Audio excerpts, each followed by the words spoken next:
মোৰ ফেচবুক লাইভৰ জৰিয়তে মই প্ৰাকৃতিক কিন্তু সঁচাকৈ পচন্দ কৰোঁ। একদম তেনেকুৱা বন্ধু, মানে বন্ধুতকৈ আপন তেনেকুৱা বন্ধু, মানে এই বন্ধুক এৰিব নোৱাৰোঁ।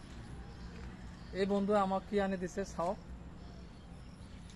এই মুক্ত আবহাওয়া, পুৱাতে কিমান সুন্দৰ এটা ৰ'দৰ পৰণে চালে আমাক কি হয়, চকুত য'তে অলপ পাৰে চকুখন মুজিব লাগে। এনেকৈ যেতিয়া সূৰ্য উঠে পুৱাতে খালি অলপ কিৰণ ল'ব লাগে,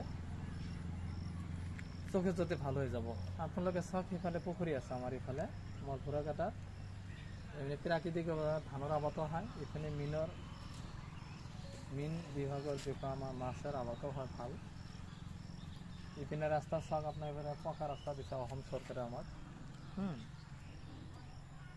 ঘটনা হলে ইপিনে এইবিলাক থকা সত্ত্বেও বহু ৰোগী মানুহক খালি পৃথিৱীত নাথাকিম এনেকৈ কৈ থকা, হায়াত নাই নীতিক বহু মানুহ আজি গলডিঙিত চিপ ধৰি লৈ পেলাই মৰি থাকে।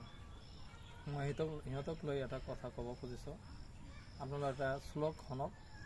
মৰিতে না চাহি আমি সুন্দৰ ভৱনে, সবাৰে মাজতে আমি বাচিবাৰে চাই।